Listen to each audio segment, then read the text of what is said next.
పరిశుద్ధ గ్రంథం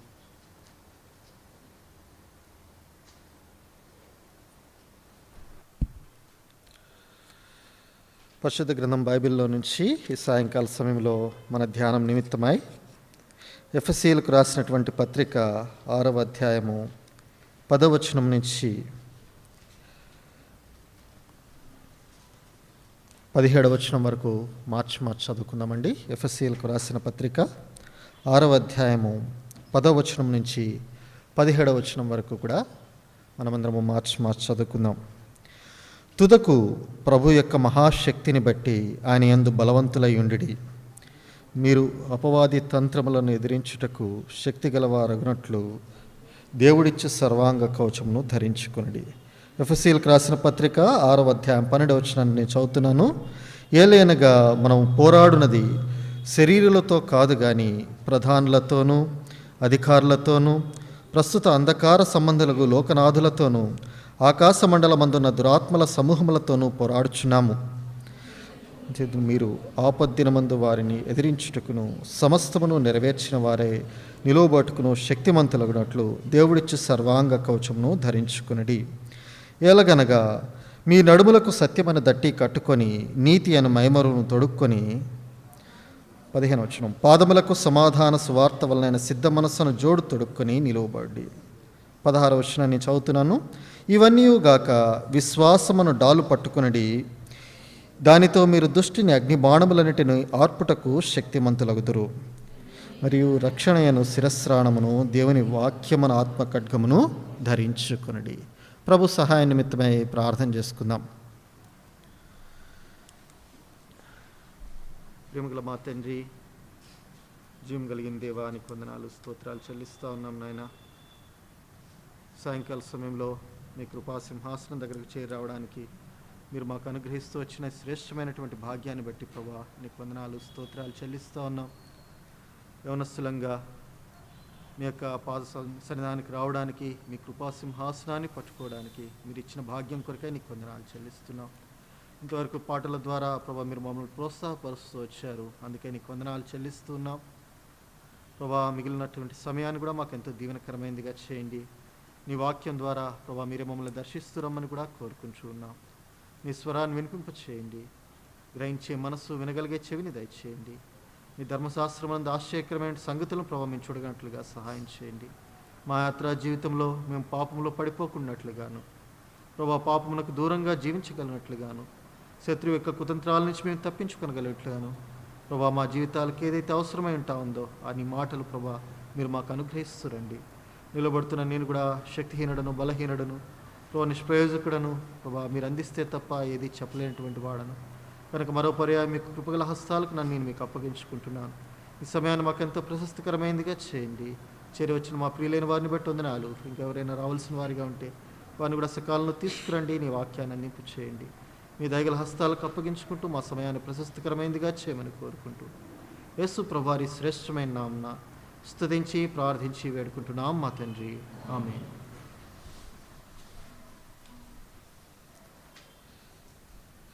మొదటి యోహాను రాసిన పత్రిక 2వ అధ్యాయము 14వ వచనాన్ని కూడా అందరం కలిసి చదువుకుందామండి. మొదటి యోహాను రాసిన పత్రిక 2వ అధ్యాయము 14వ వచనాన్ని అందరం కూడా కలిసి చదువుకుందాం. చిన్నపిల్లలారా, మీరు తండ్రిని ఎరిగి ఉన్నారు గనుక మీకు వ్రాయిచున్నాను.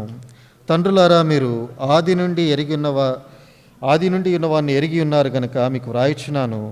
యవనస్తులారా, మీరు బలవంతులు, దేవుని వాక్యం మీ యందు నిలిచిచున్నది, మీరు దుష్టిని జయించి ఉన్నారు గనుక మీకు వ్రాయిచున్నాను.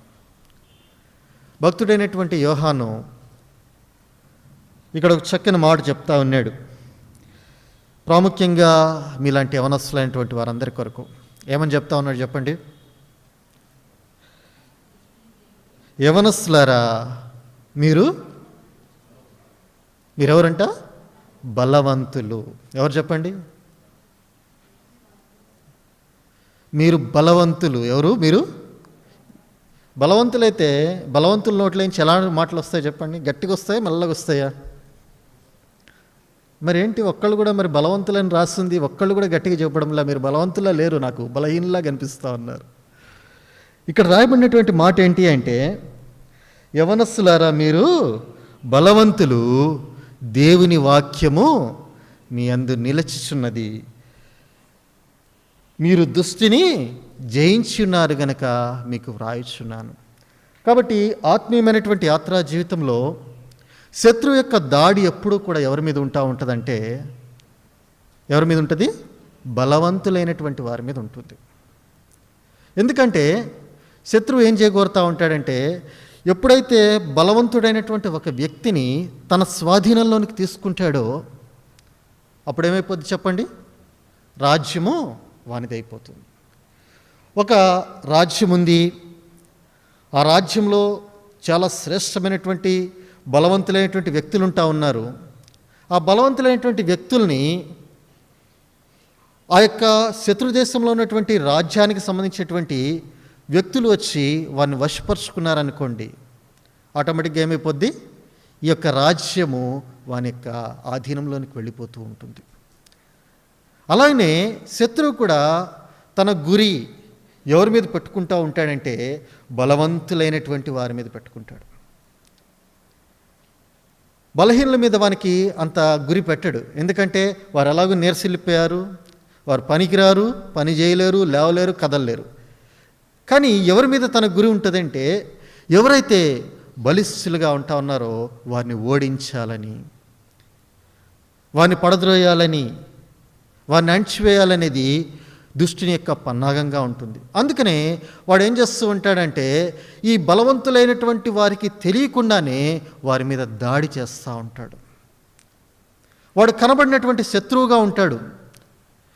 మనకు ఉన్నటువంటి శత్రువు ఎవరు అంటే, వాడు కనబడినటువంటి శత్రువు. చాలా పర్యాలు మనకు కనబడే వాటిని చూసి మనం ఏం చేస్తామంటే తప్పుకోగలుగుతాం. కానీ కనబడినటువంటి వ్యక్తులు, కనబడినటువంటి సంగతులు జరిగినప్పుడు మనం ఏం చేయలేం. కనుకనే ఆత్మీయ యాత్రా జీవితంలో ఈ విషయాలన్నీ కూడా యవనస్తులైనటువంటి మనకు సంభవిస్తాయని ఎరిగిన వాడై దేవుడు ఏం చేస్తాడంటే, మనం బలిష్ఠులుగా ఉండాలని, మనం దేవుని కొరకై బలిష్ఠులైనటువంటి సాధనాలుగా ఉండాలని దేవుడు ఏం చేస్తాడంటే, తన యొక్క ఆర్మర్ లేకుంటే తన యొక్క కవచాన్ని లేకుంటే మనకి ఇచ్చినటువంటి వాడిగా ఉన్నాడు. అందుకొరకే మనము మొదట చదువుకున్నట్లుగా ఎఫెసీయులకు రాసినటువంటి పత్రిక 6వ అధ్యాయము 10వ వచనం నుంచి 17వ వచనంలో ఉన్నటువంటి భాగాన్ని మనం చదువుకుంటూ వచ్చాం. ఇక్కడ చూసినప్పుడు అక్కడ అపోస్తలుడైనటువంటి పౌలు చెప్తా ఉన్నాడు. ఏమని చెప్తా ఉన్నాడంటే, యవనస్తులైనటువంటి మనందరితోటి కూడా చెప్తా ఉన్నాడు. ఏమని చెప్తున్నాడంటే, తుదకు ప్రభు యొక్క మహాశక్తిని బట్టి మనం ఏం కావాలి? ఆయన యందు బలవంతులం కావాలి, ఆయన యందు శక్తివంతులం కావాలి. ఎలాగైతాము అంటే, ప్రభు వారి యొక్క, అక్కడ రాయబడినటువంటి మాట ఏంటంటే, ప్రభు వారి యొక్క మహాశక్తిని బట్టి. ఉదాహరణకు ఒక మాట చెప్పగోరుతా ఉన్నాను. సీఎం ఆఫీస్ ఉంటుంది. ఆ సీఎం ఆఫీస్లో అక్కడ ఉండేటువంటి స్టాఫ్ కొంతమంది ఉంటారు. ఆ స్టాఫ్ ఎలా ఉంటారు అంటే, మేమే ఆ యొక్క సీఎం గారి హోదాలో ఉన్నట్లుగా వాళ్ళు బిహేవ్ చేస్తూ ఉంటారు. ఎందుకు చెప్పండి? ఎందుకు? వారు ఆయన క్రింద పనిచేస్తూ ఉన్నారు. ఎక్కడ పనిచేస్తున్నారు? ఆయన క్రింద పనిచేస్తున్నారు. వారి పొజిషన్ ఎక్కడుంది చెప్పండి? ఆ యొక్క సీఎం ఆఫీస్లో వారి యొక్క పొజిషన్ ఉంటా ఉంది. సరే, అక్కడి నుంచి కొద్ది క్రిందకు వస్తే మరి కొన్ని మనకు లోకల్గా అనిపిస్తూ ఉంటాయి. ఇక్కడ కొన్ని ఆఫీసులు ఉంటాయి. ఆఫీసుల్లో కూడా కొంతమంది పనిచేస్తూ ఉంటారు. ఇప్పుడు వారి యొక్క స్థానం ఏంటి అంటే, వారు దాని వరకే పరిమితమైపోతారు. కానీ ఇద్దరిలో ఎవరెక్కువ బలిష్ఠులు చెప్పండి? లోకల్గా ఉన్నటువంటి ఆ యొక్క ఆఫీస్లో ఉన్న వ్యక్తి బలిష్ఠుడిగా ఉంటాడా? హోదా ఒకటే ఉంటుంది. కానీ సీఎం ఆఫీస్లో ఉండేటటువంటి వ్యక్తి ఆయన ఎలా ఉంటాడంటే మహాబలిష్ఠుడిగా ఉంటాడు. ఎందుకు చెప్పండి? ఆయనకున్న పొజిషన్ అలాంటిది. వారు ఎలాంటి వారిగా ఉంటారంటే, మేము సీఎం దగ్గర ఉన్నాము, లేకుంటే సీఎం యొక్క ఆఫీస్లో ఉన్నాం కనుక మేము ఏదైనా చేయగలమనేటటువంటి భరోసా, వారికి ఒక ధీమా, మేము చెప్పింది ఈ యొక్క స్టేట్ అంతట్లో కూడా ఎక్కడైనా కానీ మా మాట చెల్లుతుంది, మా రికమెండేషన్ చెల్లుతుంది, మళ్ళీ లేకుంటే మా యొక్క ఆధిపత్యం చెల్లుతుంది అనేటటువంటిది వారికి ధీమాగా ఉంటుంది. కాబట్టి ఇక్కడ కూడా మనం గమనించాల్సింది ఏంటి అంటే, మనం ఏదో సాధారణమైనటువంటి ఒక సాధారణమైనటువంటి వ్యక్తి దగ్గర మన యొక్క పొజిషన్ లేదు, కానీ మన పొజిషన్ ఎక్కడుంది చెప్పండి? ఆ బలిష్ఠుడైనటువంటి మహాదేవుని దగ్గర మన పొజిషన్ ఉంటా ఉంది. కాబట్టి మనం ఎలా ఉండాలి అంటే, ఆత్మీయమైనటువంటి యాత్రా జీవితంలో మనం కూడా బలిష్ఠులుగా ఉండాలి. ఆయన వద్ద నుంచి వచ్చే శక్తిని అందుకున్నటువంటి వారమై, నీకు ఆయన సమీపంగా ఉన్నాడు, నీకు దగ్గరవాడిగా ఉన్నాడు, నువ్వు ఆయన ఆఫీస్లో ఉన్నావు. కాబట్టి నీకేముంది అంటే, నీకు చాలా శక్తిని దేవుడు ప్రసాదించేటటువంటి వాడిగా ఉంటా ఉన్నాడు. కనుక అలాంటి శక్తిని నువ్వు చేపట్టిన వాడవై మనం ఏం చేయాలంటే, ఈ యొక్క ఆత్మీయమైనటువంటి యుద్ధరంగంలో మనం వెళ్ళవలసినటువంటి వారంగా ఉంటా ఉన్నాం. కాబట్టి ఇక్కడ మనం గమనించాల్సింది ఏంటి అంటే, ఆత్మీయమైనటువంటి యాత్రా జీవితంలో మనం కొనసాగుతూ ఉన్నప్పుడు మనం ఉంటూ ఉన్నది ఎక్కడంటే, ఏదో ప్లేగ్రౌండ్లో కాదు, కానీ మనం ఎక్కడుంటా ఉన్నాము అంటే రణరంగంలో, యుద్ధరంగంలో ఉంటా ఉన్నాం. కనుక శత్రువు ఏం చేస్తూ ఉంటాడంటే, మన చుట్టూ ఎల్లప్పుడూ కూడా వాడు యుద్ధం చేయడానికి సిద్ధంగా ఉంటాడు. కనుకనే మనం ఎల్లప్పుడూ కూడా మనం ఏం గమనించాలి అంటే, ఆత్మీయమైనటువంటి యాత్రా జీవితంలో మన శత్రువు ఎవరో అనేటటువంటి విషయాన్ని మనము గమనించవలసిన వారంగా ఉంటున్నాం.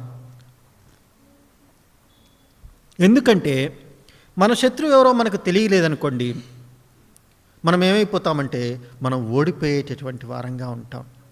కనుక నీ మీద దాడి చేసేటటువంటి వ్యక్తి ఎవరు, నిన్ను ఓడించేటటువంటి వ్యక్తి ఎవరు, వారికి ఉన్నటువంటి శక్తి ఏంటి, వాడికి ఉన్నటువంటి కుతంత్రాలు ఏంటి అనేటటువంటిది మనం ఎరగవలసిన వారంగా ఉంటున్నాం.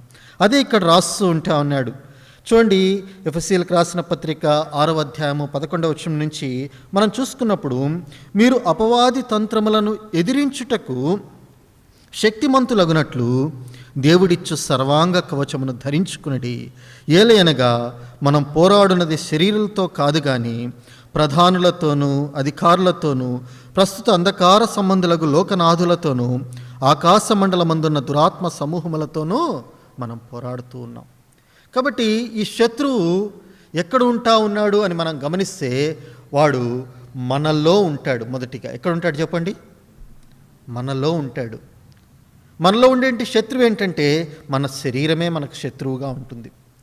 చాలా పర్యాయాలు శత్రువు ఏం చేస్తా అంటే, ఈ శరీరాన్ని వాడుకొని వాడు ఏం కోరుతా ఉంటా అంటే, నిన్ను పారవేయాలి, నిన్ను అణగద్రొక్కాలి అనేటటువంటి అపేక్షతో వాడు ఉంటాడు. అందుకనే అనేకమైనటువంటి శరీరాశలు, అనేకమైనటువంటి నేత్రాశలు మన జీవితంలో వాడు ప్రవేశపెడతా ఉంటాడు. చూడండి, వాటిని జయించేటటువంటి శక్తిని నువ్వు కలిగి ఉండాలి. చాలా సందర్భాల్లో మనకు వచ్చేటటువంటి ఆలోచనలు కానీ, మనకు కలిగేటటువంటి కోరికలు కానీ, అవన్నీ కూడా దేవుని వద్ద నుంచి రావు. అవన్నీ ఎక్కడి నుంచి వస్తాయంటే, సాతాను ఏం చేస్తాడంటే మనకి ఇంటర్ప్రిట్ చేస్తూ ఉంటాడు. అవి మన తలంపుల్లోనికి తీసుకుని వస్తూ ఉంటాడు, మన ఆలోచనలోనికి తీసుకుని వస్తూ ఉంటాడు. ఆలోచనలోనికి తీసుకుని వచ్చినప్పుడు ఎప్పుడైతే మనం వాటిని స్వీకరిస్తామో వెంటనే మనము ఓడిపోయేటటువంటి వారంగా ఉంటాం. అందుకనే వాడు వినియోగించుకునే మొదటి సాధనం ఏంటి అంటే, మన శరీరాన్నే వాడుకుంటాడు. రెండవదిగా వాడు ఎలా ఉంటాడు అంటే, మన చుట్టూ ఆవరించుంటాడు. ఎలా ఉంటాడు చెప్పండి? మన చుట్టూ కూడా వాడు ఆవరించుంటాడు. కాబట్టి మనం బయటకు వెళుతున్నా, లోపలికి వస్తున్నా, మన చుట్టూ మనల్ని గమనించేటటువంటి వారు అనేక మంది ఉంటారు. అంతేకాదు మన స్నేహితులు ఉంటారు. వీరు కూడా వాళ్ళు ఏం చేస్తూ ఉంటారంటే, మనం క్రీస్తులో నిలవకూడదని, క్రీస్తులో ఆయన కొరకు బలిష్టమైనటువంటి సాధనాలుగా ఉండకూడదని ఎల్లప్పుడూ కూడా పారవేయడానికి ప్రయత్నం చేస్తాం. అంతేకాదు మనం చదువుకున్నటువంటి భాగంలో చూస్తే వాడు ఎక్కడుంటాడంటే, ఆకాశ మండలమందు ఎక్కడుంటాడు? మనకు పైగా కూడా ఉంటాడు. చెప్పండి, వాడు ఎక్కడుంటాడు? మొదటిగా ఎక్కడ అనుకున్నాం? మనలో ఉన్నాడు, మన చుట్టూ ఉన్నాడు. ఎక్కడున్నాడు? మన పైన కూడా ఉంటా ఉన్నాడు. అందుకనే నేను గతంలో చాలా పర్యాలు మీతోటి 1-2 సార్లు పంచుకున్నట్టు గుర్తు. మన దేవుడు ఎక్కడుంటా ఉన్నాడు చెప్పండి? ఇప్పుడు మన దేవుడు ఎక్కడ ఉంటా ఉన్నాడు? మొదటి కొరింథీయులకు రాసిన పత్రిక 3వ అధ్యాయము 16వ వచనము. మొదటి కొరింథీయులకు రాసిన పత్రిక 3వ అధ్యాయము 16వ వచనము చదవండి ఎవరైనా. మీరు దేవుని ఆలయమై ఉన్నారనియు దేవుని ఆత్మ మీలో నివసించుచున్నాడనియు. ఎక్కడున్నాడు దేవుడు చెప్పండి ఇప్పుడు? ఎక్కడున్నాడండి? మనలో ఉన్నాడు. ఎక్కడున్నాడు? మనలో ఉన్నాడు. యెషయా గ్రంథము 45వ అధ్యాయము 2వ వచనం. యెషయా గ్రంథము 45వ అధ్యాయము 2వ వచనము. నేను నీకు ముందుగా పోవచ్చు, మెట్టగా ఉన్న స్థలములను సరళము చేస్తాను. ఎక్కడున్నాడంటే ఇప్పుడు చెప్పండి, ఇప్పుడు దేవుడు ఎక్కడున్నాడు? మన ముందు ఉన్నటువంటి వాడిగా ఉంటా ఉన్నాడు. చూడండి, దేవుడు మనకి ఎంత సమీపంగా ఉంటాడంటే మనలో ఉన్నాడు, మన ముందు ఉన్నాడు. అదే యెషయా గ్రంథము 30వ అధ్యాయము 21వ వచనం చూడండి. యెషయా గ్రంథము 30వ అధ్యాయము 21వ వచనము. మీరు కుడి తట్టైనను ఎడమ తట్టైనను తిరిగినను ఇదే త్రోవ, దీనిలో నడువుడి అని నీ వెనుక నుండి యొక్క శబ్దము నీ చెవులకు వినబడను. చూడండి, ఇప్పుడు ఎక్కడున్నాడు దేవుడు చెప్పండి? ఎక్కడున్నాడు? దేవుని యొక్క స్వరం ఎక్కడి నుంచి వినబడతా ఉంది చెప్పండి? మన వెనకాల నుంచి వినబడతా ఉంది. అంటే దేవుడు ఎక్కడున్నాడు? మన హృదయంలో ఉన్నాడు, మన ముందర ఉన్నాడు, మన వెనక ఉన్నాడు. కీర్తనల గ్రంథము 16వ అధ్యాయము 8వ వచనము చూడండి. కీర్తనల గ్రంథము 16వ అధ్యాయము 8వ వచనము. సదాకాలము యెహోవా యందు నా గురి నిలుపుచున్నాను, ఆయన నా కుడి పార్శ్వమందున్నాడు గనక నేను కదల్చబడను. ఎక్కడున్నాడు చెప్పండి ఇప్పుడు దేవుడు? ఎక్కడున్నాడు? నా రైట్ సైడ్ కూడా ఉన్నాడు. ఎక్కడున్నాడు? నా కుడి పార్శ్వాన ఉంటా ఉన్నాడు. ఇంకొక మాట జ్ఞాపకం చేసుకుందాం. యోబు గ్రంథము 22వ అధ్యాయం అనుకుంటాను. చూడండి, యోబు గ్రంథము 22వ అధ్యాయము 23వ అధ్యాయము 9వ వచనము. యోబు గ్రంథము 23వ అధ్యాయము 9వ వచనము. ఆయన పనులు జరిగించు. చాలండి, ఇక్కడ రాయబడతా ఉంది. ఆ భక్తుడు అంటా ఉన్నాడు, ఏమంటున్నాడంటే యోబు, ఆయన పనులు జరిగించి ఉత్తర దిశ. ఉత్తర దిశ అంటే ఏదండి? ఎవరు సరిగా చెప్పట్లా. నార్త్ అంటే ఎటు సైడ్ వస్తుంది మనకు? నాకు తెలుసు, ఒకటి తెలుసు ఏంటంటే, ఉదయాన్నే సూర్యుడు ఎక్కడ ఉదయిస్తాడో అటువైపు ముఖం పెడితే దాన్ని ఏమంటారు? దానికి వెనకది రైట్ సైడ్ది సౌత్ అంటారు. రైట్ సైడ్ ఏంటి? సౌత్.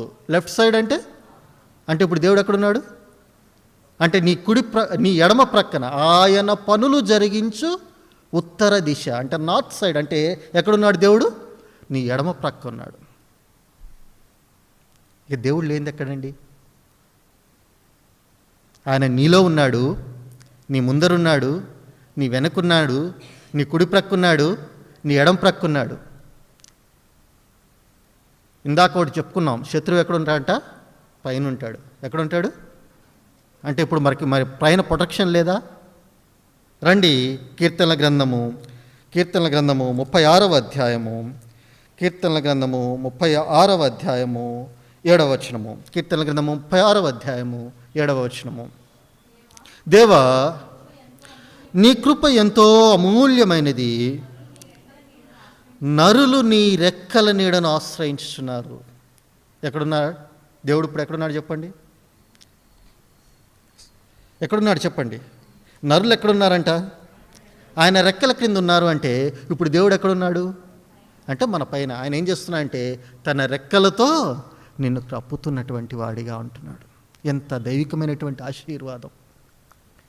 ఆయన మనలో ఉన్నాడు, మన ముందర ఉన్నాడు, మన వెనుక ఉన్నాడు, మన కుడి ప్రక్క ఉన్నాడు, మన ఎడం ప్రక్క ఉన్నాడు. లేనిది ఎక్కడ? అయినప్పటికీ కూడా మనం ఏం చేస్తామంటే ఆయనను స్వతంత్రించుకొనక, ఆయన మన ముందర ఉన్నాడు అనేటువంటి గమనిక లేక మనం ఏం చేస్తున్నామంటే చాలా పర్యాయాలు శత్రువుకి స్థానం ఇస్తాం. తలుపులు శత్రువుకి తెరుస్తాం, దేవునికి మూసేస్తాం. ప్రభా, నువ్వు నా ముందర ఉన్నావంట, నీ మార్గాల్లో నడుచుకుంటాను అడగం. అయ్యా, నువ్వు నా కుడి ప్రక్కన ఉన్నావంట, నన్ను బలపరచని అడగం. నువ్వు నా ఎడం ప్రక్కున్నావయ్యా, నువ్వు నా యొక్క పనులను చేయయ్యా అని మనం అడగం. ఆయన వెనకాలన్నాడు, తన స్వరాన్ని వినిపిస్తాడంట. నువ్వు నడవలసిన త్రోవేంటో మర్చిపోతాం చాలా పర్యాయాలు. అంత మాత్రమే కాదు, చూడండి ద్వితీయోపదేశకాండము 33వ అధ్యాయము 27వ వచనం అనుకుంటాను. ద్వితీయోపదేశకాండము 33వ అధ్యాయము 27వ వచనము. శాశ్వతుడైన దేవుడు నీకు నివాస స్థలము, నిత్యముగా నుండు బాహువులు నీ క్రింద నుండును. ఆయన నీ ఎదుట నుండి శత్రువులను వెళ్ళగొట్టి నశింపచేయనను. ఈ మాట చాలా పర్యాలు మీతో చెప్తా వచ్చాను. ఆయన అప్పుడు ఎక్కడున్నాడు చెప్పండి? శాశ్వతుడైన దేవుడు నీకు నివాస స్థలము, నిత్యముగా ఉండు బాహువులు ఎక్కడున్నాయంట? నీ క్రింద ఉన్నాయి. అంటే ఆయన ఏం చేస్తున్నా అంటే మనల్ని తన చేతులలో ఎత్తి పట్టుకున్నాడు. ఎక్కడున్నావు నువ్వు? ఆయన చేతుల్లో. అందుకనే యెషయా గ్రంథంలో పలుమార్లు అంటాడు, నేను నా అరచేతుల మీదనే నిన్ను చిక్కుకొని ఉన్నాను. కాబట్టి ప్రియమైనటువంటి యవనస్తులారా, మీ జీవితంలో మీరు గుర్తుపెట్టుకోండి, నా దేవుడు నాకు అన్ని వైపులా అన్ని విధాలుగా ఆయన ఏం చేసినా ఆయన యొక్క సౌకర్యాన్ని కలిగించాడు. ఆయన నీకు సమీపంగా ఉండడానికి ఇష్టపడ్డాడు. ఆయన నీకు దగ్గరవాడిగా ఉండడానికి ఇష్టపడ్డాడు. శత్రువు సాతాను వానికి కుతంత్రాలన్నిటి జయించడానికి దేవుడు ఏం చేస్తున్నాడంటే నీకు ఎంత దగ్గరవాడిగా ఉంటా ఉన్నాడు. అందుకని అంటున్నాడు, ఆయన యొక్క మహాశక్తిని బట్టి ఆ శక్తి నీకు చూపిస్తాడు, ఆ మార్గం నీకు చూపిస్తాడు, నడవలసిన త్రోవ నీకు చూపిస్తాడు, ఆయన నిన్ను బలపరుస్తాడు. అందుకే ఆత్మీయమైనటువంటి యాత్రా జీవితంలో మనం ఎప్పుడు కూడా దొర్లిపోకూడదు, తొట్టిపోకూడదు. నువ్వెప్పుడు కూడా ఈ విషయాలు, ఈ వాగ్దానాలు చేపట్టండి. అడగండి, ప్రభా ఆత్మీయ యాత్రా జీవితం మాత్రమే కాదు, నా భౌతికమైనటువంటి యాత్రా జీవితంలో కూడా నీ వాగ్దానాలు మాకు సరిపడినవి, వాటిని స్వతంత్రించుకోవడానికి కావాల్సిన కృపను అనుగ్రహించు. నా అనుదిన జీవితంలో నేను వెళ్ళవలసిన మార్గంలో మమ్మల్ని నడిపించండి. మేము చేయాల్సినటువంటి పనులేంటో మాకు చూపించండి. మా ముందరగా మీరు వెళ్ళండి. ఇది నీ ప్రార్థన అయినట్లయితే నిశ్చయంగా నీ జీవితంలో నువ్వు ఆశీర్వాదం పొందేటటువంటి వ్యక్తివిగా ఉంటావు. ఒకవేళ ఇది నీ ప్రార్థన కానట్లయితే, ఈ దేవుడు నీకు తోడుగా లేనట్లయితే నీ జీవితంలో అనేకమైనటువంటి నష్టాలు ఉండొచ్చు సుమా. అందుకనే యవన కాలంలో ఉండగానే ఇక్కడ కూర్చున్న వాళ్ళు ఎవరైనా ఇంకా ఈ నిజమైనటువంటి ఈ రక్షకుడిని నువ్వు ఎరగకుండా ఉన్నట్లయితే వెంటనే ప్రభువుని అడగండి, అయ్యా నా హృదయంలోనికి రా, నా జీవితంలోనికి రా, నన్ను నీ మార్గాల్లో నడిపించు, నీ వెంబడి నేను నడవడానికి నాకు సహాయం చేయి అని చెప్పి అడిగినట్లయితే, అడుగుతూ ఒక చిన్న మాట, ప్రభా పాపినైనా నన్ను క్షమించయ్యా అంటే దేవుడు ఏం చేస్తా అంటే తన నీతిని నీకు ఆరోపిస్తాడు. ఆ దేవుడు నీకు తోడుగా ఉంటాడు, నీకు ముందర మార్గదర్శిగా ఉంటాడు, యాత్రా జీవితంలో నిన్ను నడిపించే నాయకుడు అయిపోతాడు. అందుకనే యెహోషువ గ్రంథము 1వ అధ్యాయము చూడండి 8వ వచనంలో అక్కడ ఒక మాట చెప్తా ఉన్నాడు. ఆ మాట జ్ఞాపకం చేసుకుందాం. యెహోషువ గ్రంథము 1వ అధ్యాయము 8వ వచనము చూడండి.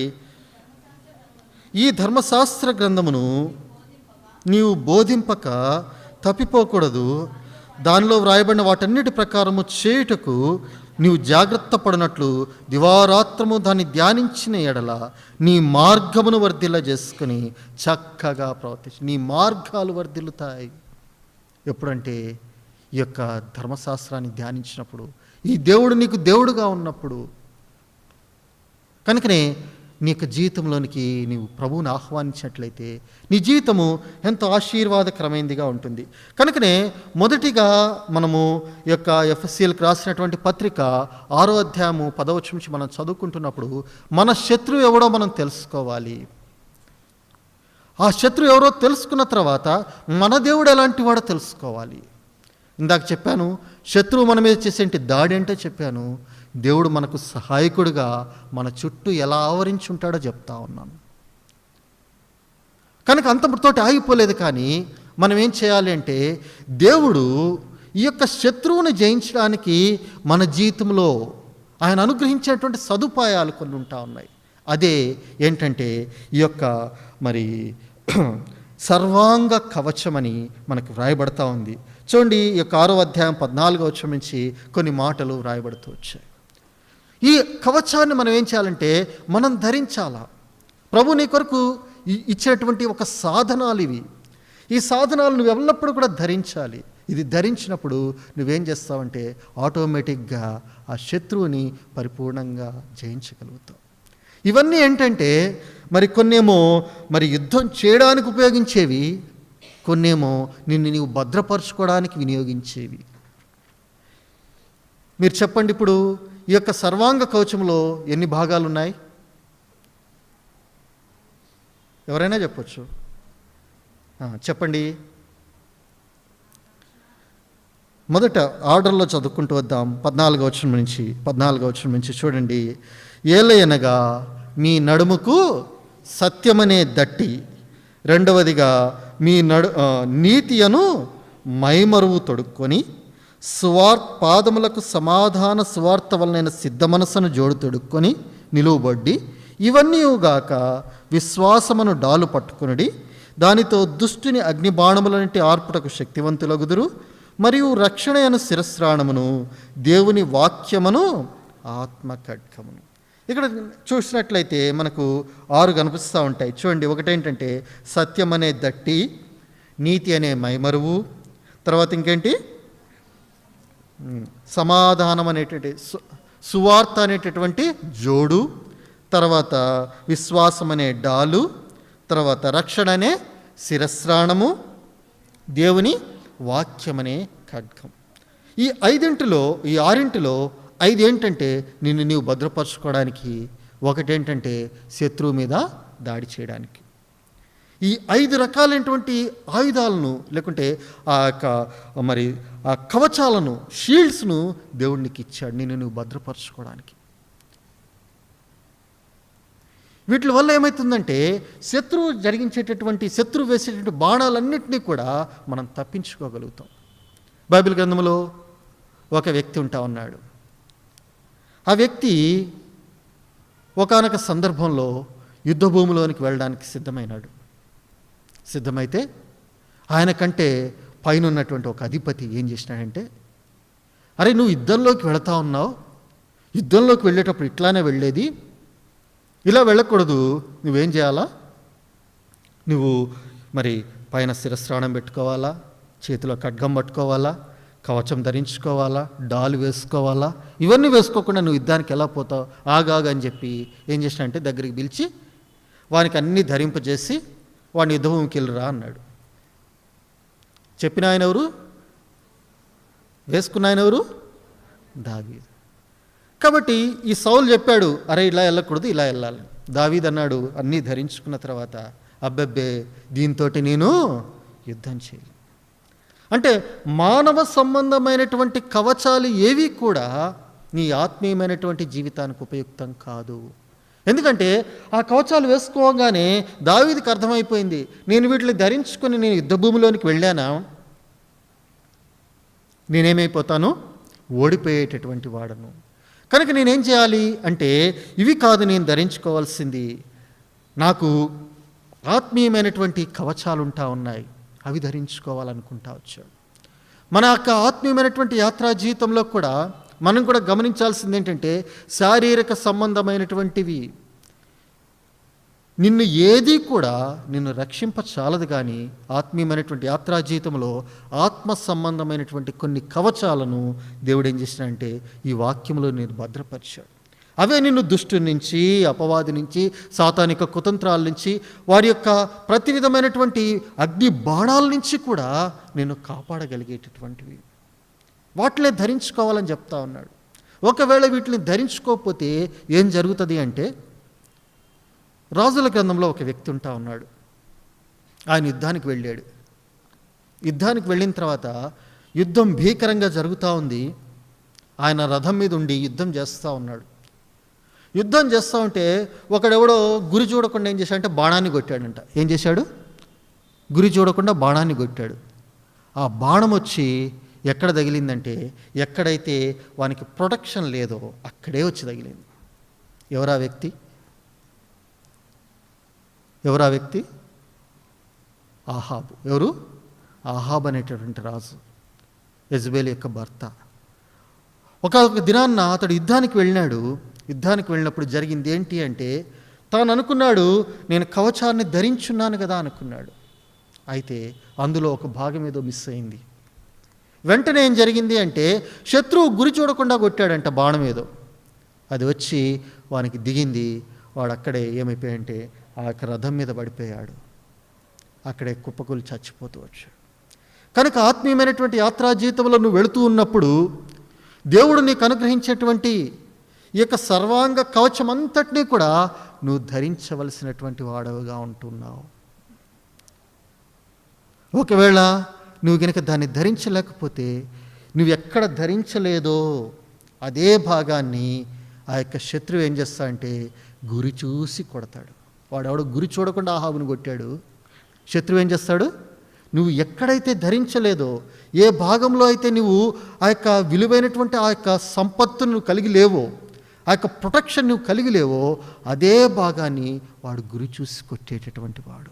అందుకని యవనస్తులైనటువంటి మనం బలవంతులుగా ఉండాలని, యుద్ధరంగంలో పోరాట యోధులుగా ఉండాలని, యుద్ధంలో గెలవాలని దేవుడు ఏం చేసినాడంటే ఈ యొక్క ఆధిక్యతలు ఇస్తూ వచ్చాడు. అందులో మొట్టమొదటిదిగా మనం జ్ఞాపకం చేసుకుంటూ వచ్చినప్పుడు రండి, ఎఫెసీయులకు రాసిన పత్రిక 6వ అధ్యాయము 14వ వచనం. ఇది నా వీలైతే అందులో ఒక 2-3 చూద్దాం. తర్వాత వచ్చే వారం ఒకవేళ అనుకూలమైతే దాన్ని కొనసాగించడానికి ప్రయత్నం చేద్దాం. రండి, 6వ అధ్యాయము 14వ వచనము. 6వ అధ్యాయం 14వ వచనము. ఏలయనగా మీ నడుమునకు సత్యమను దట్టి. ఏం కట్టుకోవాలండి? మన నడుముకి ఏం కట్టుకోవాలా? ఎవరైనా బట్టలు వేసుకునేటప్పుడు మొట్టమొదటి బెల్ట్ పెట్టుకుంటారండి? ఏం చేస్తారు? షర్ట్ వేసుకుంటారు, ప్యాంట్ వేసుకుంటారు, ఆ తర్వాత బెల్ట్ పెట్టుకుంటారు. కానీ ఇక్కడ ఏం చెప్తా ఉంది చెప్పండి? మొదటే బెల్ట్ పెట్టుకోవాలంటే ఏం పెట్టుకోవాలా? సత్యమును దట్టి కట్టుకోవాలి. అంటే ప్రయర్ ఇంపార్టెన్స్ ఏంటి అంటే నీ జీవితంలో సత్యం ఉండాలి. మన జీవితంలో ఏముండాలి చెప్పండి? సత్యం ఉండాలి. సత్యంతో కూడినటువంటి జీవన వైఖరి మన జీవితంలో ఉండాలి. అసత్యమైనటువంటి జీవితాన్ని దేవుడు ఏమాత్రం కూడా సహించనేరడు. అసత్యమైనటువంటి జీవితాల్లో దేవుడు వసించలేనటువంటి వాడిగా ఉంటా ఉన్నాడు. కాబట్టి ఈ సత్యమనే దట్టి అంటే ఏంటంటే బెల్ట్. ఈ బెల్ట్ ఏం చేస్తూ ఉంది అంటే మన యొక్క లూజ్ గార్మెంట్స్ అన్నింటినీ కూడా ఏం చేస్తుందండి? దగ్గరగా చేసి కడుతుంది. అంతేనా? అంటే యేసుక్రీస్తు ప్రభువారు కూడా ఏం చేస్తాడంటే ఆయన నీకు దగ్గరవాడిగా, నీకు సమీపస్తుడుగా, నీకు ప్రథమమైనటువంటి వాడిగా ఆయన ఉండాలని కోరుకుంటున్నటువంటి వాడిగా ఉంటున్నాడు. రెండవదిగా చూడండి, ఈ యొక్క బెల్ట్ చేసేటువంటి రెండో ప్రాముఖ్యమైనటువంటిది పని ఏంటి, లేకుంటే అది చెప్పేటటువంటి సత్యం ఏంటి అంటే బెల్ట్ ఏం చేస్తుంది అంటే గ్రేడ్ తెలియజేస్తూ ఉంది. పోలీసు వాళ్ళు పెట్టుకుంటారు బెల్ట్. ట్రాఫిక్ కానిస్టేబుల్ పెట్టుకునే బెల్టే సిఐ గారు పెట్టుకుంటారా? బయట మనకు సెక్యూరిటీ గార్డు ఉంటాడు. ఆ సెక్యూరిటీ గార్డు పెట్టుకునే బెల్టే కానిస్టేబుల్ పెట్టుకుంటాడా? పెట్టుకోడు. ప్రతి బెల్ట్లో కూడా ఏముందంటే డిఫరెన్స్ ఉంది. అంటే ఈ బెల్ట్ ఏం జ్ఞాపకం చేస్తుందంటే నీ యొక్క బ్యూటీ లేకుంటే నీ యొక్క అంతస్తు అనేది జ్ఞాపకం చేస్తూ ఉంది. నువ్వు ప్రభువుని ఎంత దగ్గరగా కట్టుకుని ఉంటున్నావు అనేటువంటి సత్యాన్ని ఆ యొక్క బెల్ట్ తెలియచేస్తూ ఉంది. ఇంకో మాట గమనిస్తే ఈ బెల్ట్ ఇంకా ఏం సూచిస్తూ ఉంది అంటే వారు కట్టుకునేటటువంటి ఆ దట్టికి వారు ఏం చేస్తారంటే దానికి ఒక అడిషనల్గా ఇంకొక పార్ట్ ఉంటుంది. ఏంటి అంటే దట్టిలోనే ఆ యొక్క ఖడ్గాన్ని ఉంచుకునేటటువంటి ఒక వర ఉంటుంది. ఏముంటుంది చెప్పండి? అంటే అందులోనే అతడు ఏం చేస్తాడంటే ఖడ్గాన్ని పెట్టుకుంటాడు. ఎందులో పెట్టుకుంటాడు? ఆ యొక్క దట్టిలో ఉన్నటువంటి ఆ భాగాల్లోనే అతడు ఏం చేస్తాడంటే తన ఖడ్గం పెట్టుకుంటాడు. అంతెందుకంటే ఉదాహరణకు చూస్తే మన సిఐలు ఉంటారు, వాళ్ళకేంటి పిస్తల్ పవర్ ఉంటుంది. వాళ్ళ రివాల్వర్ ఎక్కడ పెట్టుకుంటారు చెప్పండి? ఆ బెల్ట్లోనే పెట్టుకుంటారు. అట్లనే మన యొక్క ఆత్మీయమైనటువంటి యాత్రా జీవితంలో కూడా మనకి ఏం జ్ఞాపకం చేయబడతా ఉంది అంటే, ఈ సత్యం అనేటటువంటిది దేంతో అనుసంధానమై ఉంటుందంటే దేవుని వాక్యంతో అనుసంధానమై ఉంటుంది. కాబట్టి మన ఆత్మీయమైనటువంటి యాత్రా జీవితంలో మనం గమనించాల్సినటువంటి ప్రాముఖ్యమైనటువంటి విషయం ఏంటంటే, ఈ సత్యము నిన్ను అంటుకుని ఉండడానికి ఇష్టపడతా ఉంది. నిన్ను బ్యూటిఫై చేయడానికి, నీ అంతస్తుని పెంచడానికి అది ఇష్టపడతా ఉంటా ఉంది.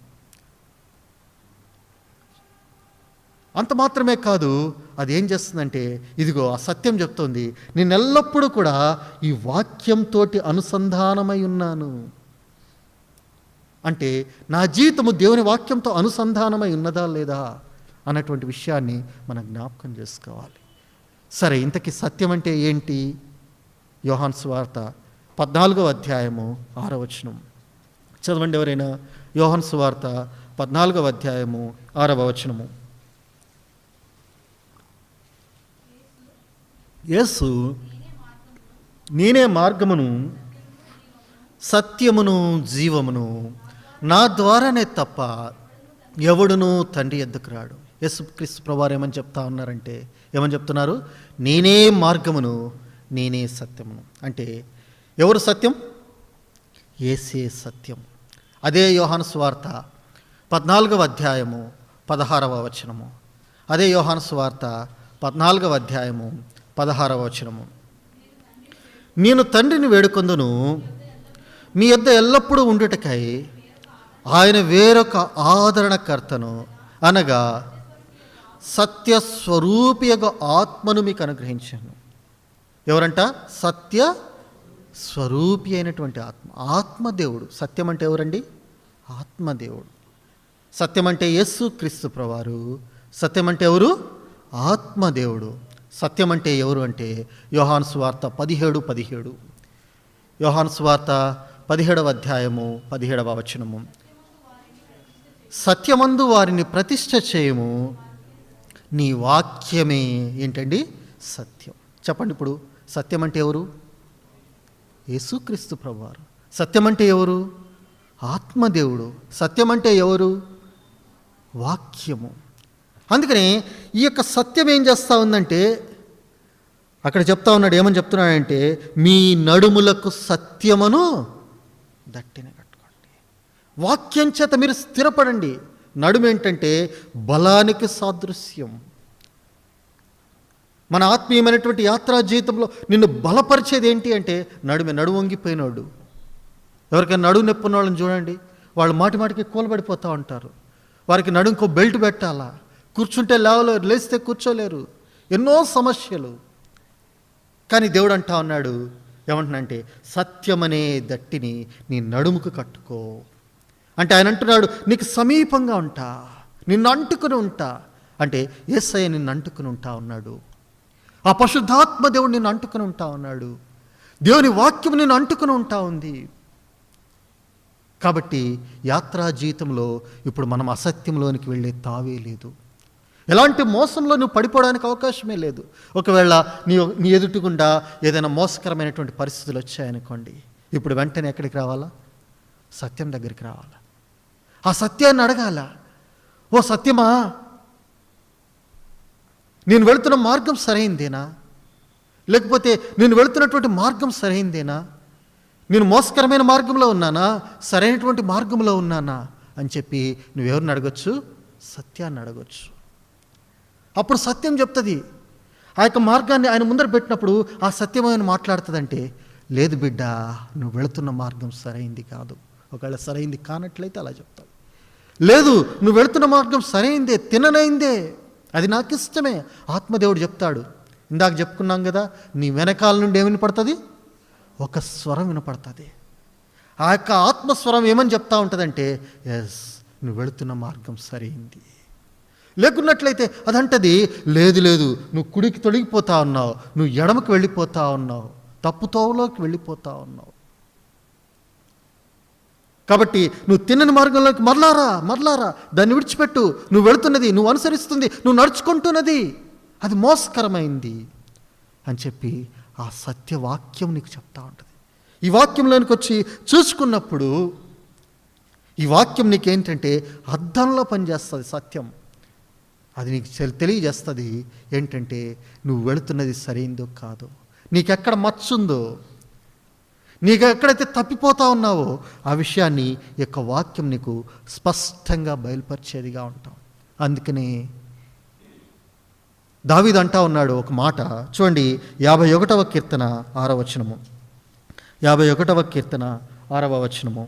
51వ కీర్తన 6వ వచనము చదవండి ఎవరైనా. నీవు అంతరంగములో సత్యమును కోరుచున్నావు, ఆంతర్యమున నీవు నాకు జ్ఞానము తెలియచేయదు. చూడండి, ఇప్పుడు ఆ సత్యము మీ నడుముకు కట్టుకుంటే అది ఎక్కడికి వస్తుంది చెప్పండి? నీ అంతరంగంలోకి వస్తుంది. ఎక్కడికి వస్తుంది చెప్పండి? నీ అంతరంగంలోకి వస్తుంది. చూడండి, దేవుడు ఏం కోరుతున్నా అంటే ఈ అంతరంగంలో ఏం ఉండాలని కోరుతా ఉన్నాడు? సత్యం ఉండాలని కోరుతున్నాడు. అందుకే ఇందాక ఒక మాట చెప్పాను, 1 కొరింథీ 3:16లో దేవుడు ఎక్కడున్నాడు? మన హృదయంలో ఉన్నాడు. ఈ హృదయంలో ఏముండాలి చెప్పండి? సత్యం ఉండాలి. ఈ హృదయంలో సత్యం ఉన్నప్పుడు నువ్వు ఏ మాత్రము కూడా నీ మార్గాల నుంచి వైదొలిగిపోలేవు. ఎప్పుడైతే ఈ సత్యానికి తలుపులు మూసేస్తావో, ఈ సత్యాన్ని హృదయంలో నుంచి వెళ్ళగొడతావో, ఈ సత్యాన్ని నడుముకు గట్టిగా కట్టుకొనవో, అప్పుడు ఎవరు వెళ్తారంటే సైతానుడు వచ్చి వెళ్తూ ఉంటాడు, అసత్యంతో నింపేస్తాడు. అప్పుడు నీ కన్నులకు ఏమవుతుందంటే బయట విషయాలన్నీ కూడా, ఆ వ్యామోహపు విషయాలన్నీ కూడా, ఆ పాపపు విషయాలన్నీ కూడా ఎంతో ఇష్టంగా కనపడతాయి. నీ హృదయంలో గనుక సత్యం ఉన్నట్లయితే నీకు వచ్చేటి ఆ వ్యామోహాలు కానీ, పాపపు తలంపులు కానీ ఇవన్నీ కూడా వెంటనే ఏమైపోతాయంటే, ఛీ ఇది నాది కాదు, ఇది నాది కాదు, ఇందులో నేను వెళ్ళకూడదు, ఇది అసత్యమైనటువంటి మార్గం, నా దేవుడు కోరుకున్న మార్గం కాదు, నేను నా దేవుని కోరుకున్న మార్గంలో ఉండాలి అని చెప్పి నువ్వు అనుకోనగలుగుతావు. చూడండి, ఎప్పుడైతే అంతరంగంలో సత్యాన్ని ఉంచుకుంటావో అక్కడ క్రింద ఇంకో మాట రాయబడతా ఉంది. ఏమనంటే ఆంతర్యమున నాకు జ్ఞానము తెలియచేయదు. ఏమొస్తుందో చెప్పండి? ఇప్పుడు జ్ఞానం వచ్చేస్తుంది. ఏమొస్తుందో చెప్పండి? ఎప్పుడైతే నీ జీవితంలో ఈ సత్యం ఉంటుందో, ఎప్పుడైతే నీ జీవితంలోనికి ఈ యొక్క సత్యాన్ని స్వీకరిస్తావో, నీ ఆంతర్యంలో సత్యం పెట్టుకుంటావో, అసత్యానికి తావు లేకుండా నువ్వు జీవిస్తావో, దేవుడు ఏం చేస్తాడంటే నిన్ను జ్ఞానాత్మపూర్ణుడిగా చేస్తాడు. ఎంత ఆశీర్వాదం! ఒక యవనస్తుడికి ఇంతకంటే ఆశీర్వాదం ఏముంటుంది? దేవుడు సమస్త విధాలైనటువంటి జ్ఞానం చేత నిన్ను నింపితే, సమస్త విధాలైనటువంటి ప్రజ్ఞ చేత నిన్ను నింపితే, దేవుడు నీ ఎదుట తన మార్గాలన్నీ కూడా సరళం చేస్తూ ఉంటే ఇంతకంటే ఆశీర్వాదం ఏముంటుంది? కనుకనే మీరేం చేయాలంటే సత్యం అనేటటువంటి దట్టిని మీరు అంటుకొని ఉండాలి, దాన్ని అంటుకుని కట్టుబెట్టుకోవాలి మన జీవితాలకు. అది ప్రభువు కోరుతున్నది, దేవుడు ఆశిస్తూ ఉన్నటువంటిది.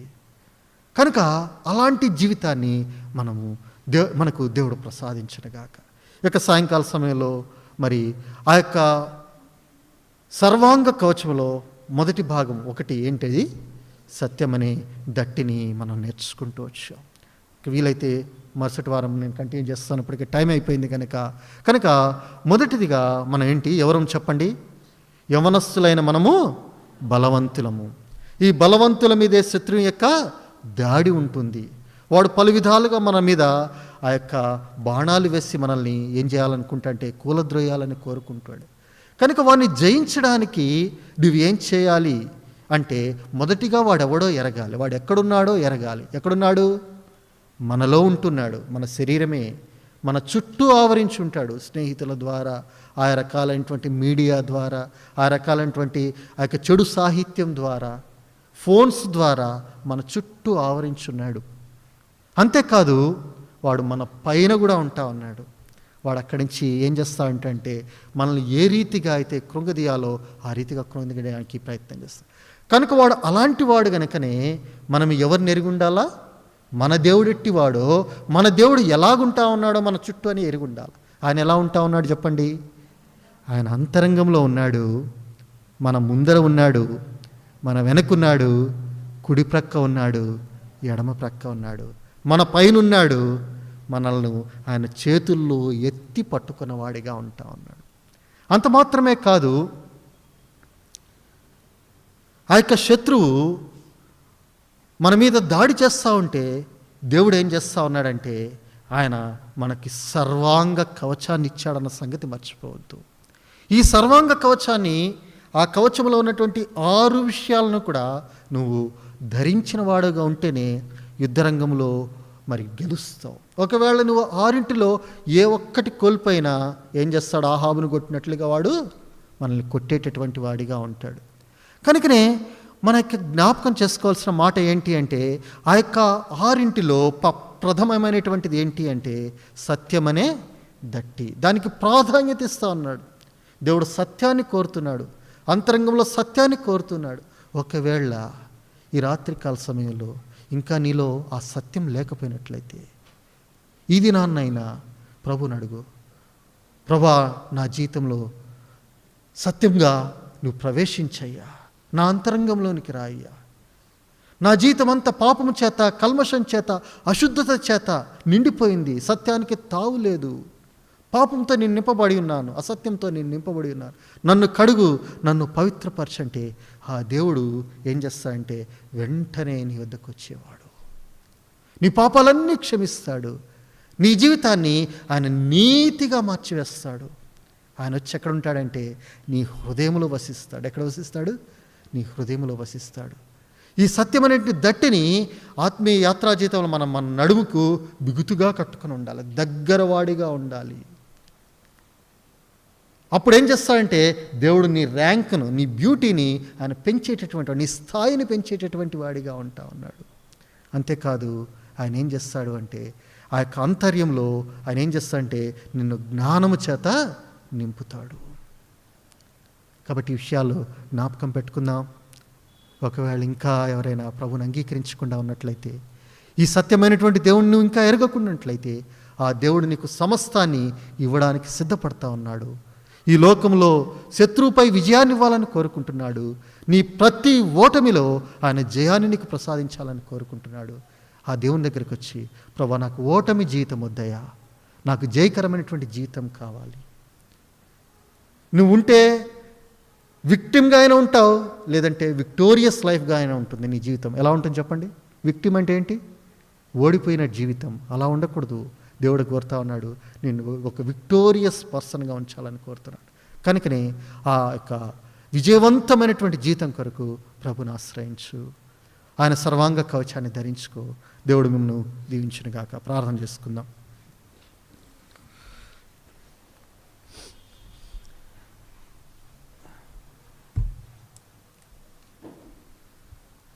ప్రేమగల మా తండ్రి, జీవం కలిగిన దేవా, నీకు వందనాలు, స్తోత్రాలు చెల్లిస్తూ ఉన్నాను నాయన. ప్రభా, ఈ యొక్క రాత్రికాల సమయంలో మీరు మాకు అనుగ్రహిస్తూ వచ్చినటువంటి శ్రేష్టమైన నీ మాటలన్నిటి కొరకై నీకు వందనాలు, స్తోత్రాలు చెల్లిస్తూ ఉన్నాను నాయన. ప్రభా, ఇంతవరకు మీరు మాకు సహాయపడుతూ వచ్చారు. ఆ రీతిలుగా మీరు మాతో మాట్లాడుతూ వచ్చిన నీ మాటలన్నిటి కొరకై నీకు వందనాలు, స్తోత్రాలు చెల్లిస్తున్నాం తండ్రి. మానవ హద్దుబాటుల్లో దేన్నైతే చెప్పలేకపోతూ వచ్చానో, నీ బిడ్డలకు దేన్నైతే వివరించలేకపోతూ వచ్చానో, ఆత్మదేవ మీరే వారికి బోధపరచము, వారికి తెలియచేయము. ప్రభా, యవనస్తులైనటువంటి మేము బలవంతులుగా ఉండాలని, ప్రభా మేము దుష్టిని జయించాలని ప్రభా మీరు కోరుకుంటూ వచ్చారు. అటు విధానంలో చేరి వచ్చిన మా యొక్క యవనస్తులైన బిడ్డలందరూ కూడా ఉండడానికి సహాయం చేయము. ఎవరైతే ఇంకా బలహీనంగా ఉన్నారో, శక్తిహీనంగా ఉన్నారో, ఎవరైతే ప్రభా మిమ్మల్ని ఎరగక ఉన్నారో, వారి జీవితాల్లో కూడా వారు మిమ్మల్ని ఎరగగలిగినట్లుగా, మిమ్మల్ని తెలుసుకునగలిగినట్లుగా కావాల్సిన కృపను ప్రసాదించండి. మరి తండ్రి, వారి జీవితాల్లో వారి యొక్క మనోనేత్రాలు తెరవమని కూడా కోరుకుంటున్నాం. మిమ్మల్ని రక్షకునిగా అంగీకరించేటి భాగ్యాన్ని దయచేయండి.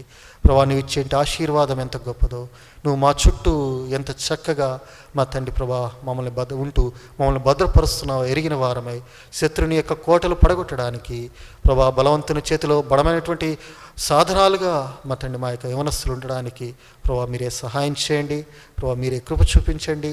నిండారులుగా మా బిడ్డలను దీవించండి, ఆశీర్వదించండి. మేలు కొరకే మా బిడ్డలను జ్ఞాపకం చేసుకురండి. మీ యొక్క దీవెన ఆశీర్వాదం వారిపై ఉంచమని కోరుకుంటూ వందనాలు చెల్లిస్తూ యేసు ప్రభువారి శ్రేష్టమైన నామున స్తుతించి ప్రార్థించి వేడుకుంటున్నాం మా తండ్రి. ఆమేన్. మన తండ్రి అయిన దేవుని యొక్క ప్రేమ, ప్రభువైన యేసుక్రీస్తు వారి యొక్క కృప, పరిశుద్ధాత్ముని యొక్క అన్యోన్య సహవాసం ఇక్కడ చేరిన మనందరికీ సదాకాలము తోడై ఉండునుగాక. ఆమేన్. Praise the lord.